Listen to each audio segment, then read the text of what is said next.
Ladies and gentlemen, what's going on, guys? Zephyrnix here. So, yeah, we're definitely looking at Guardian Heroes right now for the Sega Saturn. Now, I couldn't really find any, like, of the new version just yet. I did find a trailer, but it really wasn't really worth posting, in my opinion.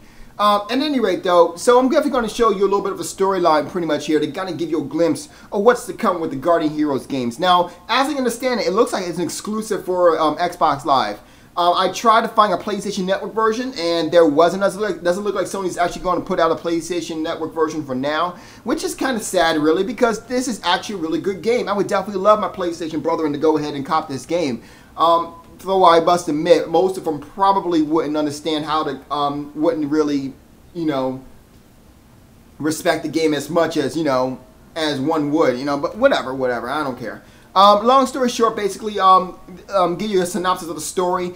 Basically, this guild finds this sword, and this sword apparently is an extremely important and magical sword, to the so much to the point where the military is now after them. So this one girl, Serena, decides to go ahead and warn them because she doesn't believe it's. She believes that there's something afoot in the military. So she goes ahead and protects, you know, the guys there, and she quickly makes friends with them, and you know, there you go.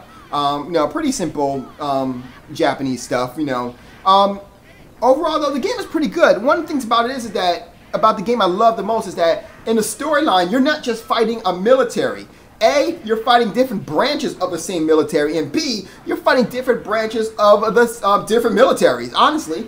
Like, I think it's like about 3, maybe 4 militaries that you actually have to go through in this game, and it's actually pretty cool. So basically, you have it's up to this original one is up to 2 players for storyline mode, and then while you're doing that, you also have an additional character who follows you and helps you fight. For example, right here you have Han, the warrior, is fighting right now, and as you see, Serena is right there. Now, Serena will be changed over later on. Serena is taking her place is the Golden Knight, who you will see in a later episode here. But the episode, you get the idea later in the video. But to go ahead and kind of show you how it's going to work here for part 2, it's actually going to be 4 players and 1 AI, basically. You know, kind of like this, except for 2 other players. So I'll definitely show you some pictures in a minute here. So while you guys get to go ahead and check out some videos here, I just want to make a couple of interesting announcements. Number 1, if you guys remember, I did a video yesterday regarding my my cell phone. I did update my cell phone, and then I couldn't access the what do you call it? The marketplace, the Microsoft market, the Zoom marketplace rather. So what happened was Microsoft found out about this. They found out what happened. They released the information directly to the public as soon as possible, and by as soon as possible, I mean within a couple of minutes of them finding out, and then within an hour or 2, I was back and able to access the freaking marketplace. So let me rephrase that. They went ahead and informed us, you know, within a day, when the day of it happening, they informed us, and they fixed it in 1 day. They informed us, and they fixed it. They fixed it right after they informed us. They informed us and fixed it. I'm going to leave it like that.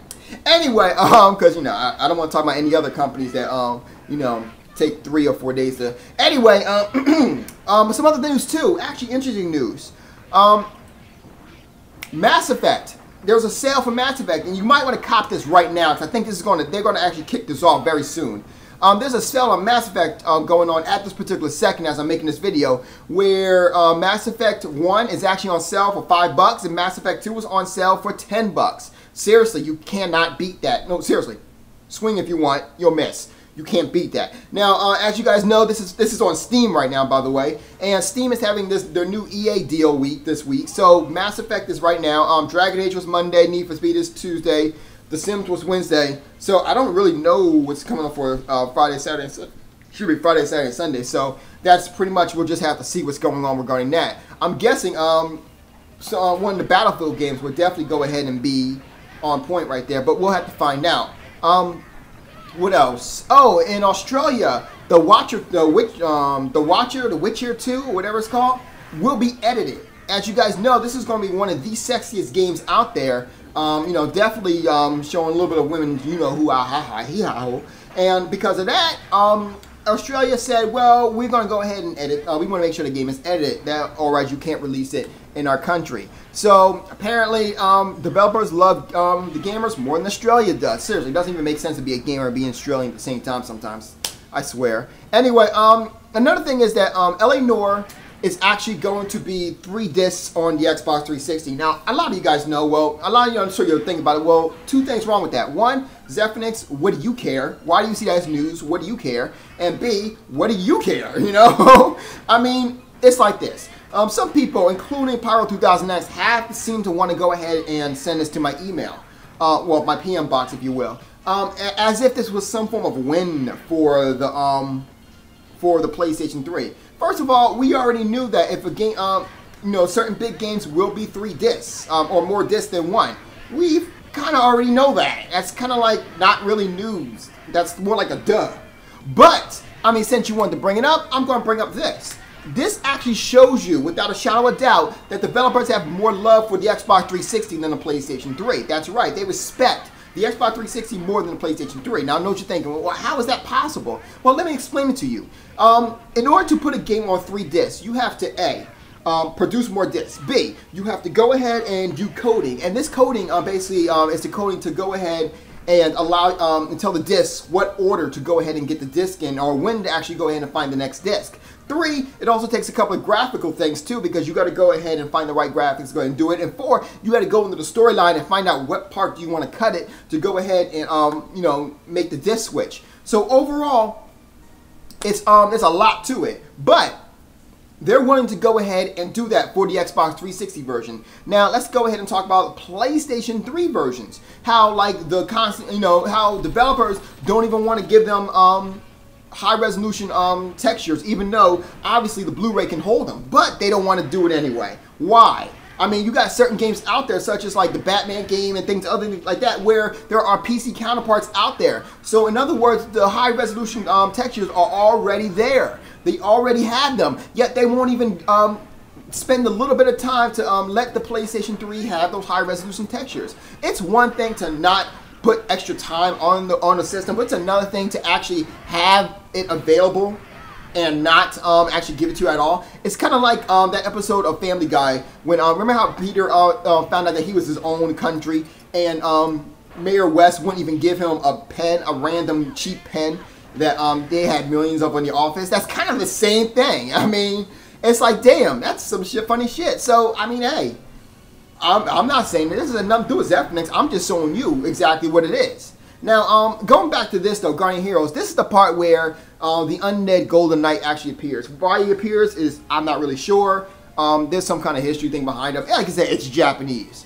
Long story short though, the knight comes back alive, and Han gets another sword he just so happens to have available that you never see. But whatever, he still has another sword. That's the cool part. So, like I said, it's a really good game here. Now, so I hope you guys definitely did enjoy the gameplay. In a couple of minutes, I'm going to go ahead and show the screenshots, the 2 screenshots that I thought really went ahead and showed how good this game is. But this one is the level up system. As you guys saw, you actually level up within the game. And then from here, you get to go ahead and add, you know, the level up things here, you know, like where do you want here, you know, strength, vitality, intelligence, mental, agility, luck, blah, blah, blah. Now, for those who don't know, yeah, this is very similar to Castle Crashers, you know, for those who remember Castle Crashers. So, right now, you guys see one particular screenshot that I want to go ahead and make mention to. Now, I thought this was a very good way to go ahead and kind of show the graphics and how this game really is going to be. Now, mind you that the picture is a little bit stretched out, but you get the idea. So, starting from the top, you'll notice that at the top, you'll see Randy's UI. User interface, if you will. The name of the character, then you see the character himself on the left hand of the user interface, and then you see at the bottom, obviously red, green and blue, usually indicating health and magic, and then you see the level and all that right there. But if you actually take the size of that and you actually put it in those little blank spaces, it's pretty much easy to see that this most likely will be a 4-player co-op game. That's right, a 4-player co-op game. Say, what? A 4-player co-op game. And it's funny I'm saying that because my family, we've always wanted that. We're like, damn, this is a fun game. We wish it was 4 players co-op. Hey, guess what, guys? It's 4 players co-op. Holla at your boy. We're going to play this and enjoy it as a family. No, we do. Anyway, yeah, me and my family, we game all the time. But So that's pretty much it for there. So it's definitely going to be 4 players. And then if you go ahead and look at the bottom here, that's pretty much all the bad guys who you have to fight and whatnot. Not the bottom, but right below the Randy's UI. Randy is the sorcerer, by the way. So that's pretty much it from there. Now, starting from the left to right where the characters are, the one on the left is the Golden Knight. The Golden Knight is the one who's controlled by the AI. Very similar to Lucia was in Lunar 2 Eternal Blue. Basically, you won't get the controller. He's just there to help you fight, period. Right below his legs is not, in fact, a fuzzy pussy, but it actually is a hamster. Or a naked mole rat. Or a space hamster thing. Sorry, space hamster was something else. Sorry. Hey, I wonder, who knows the joke about the space hamster? I just want to know. Who knows what game that came from? The space hamster. I want to know. So anyway, yeah, you got there. You know, the game wasn't really bloody. I know you see a little blood. That's not really blood. It's just whatever.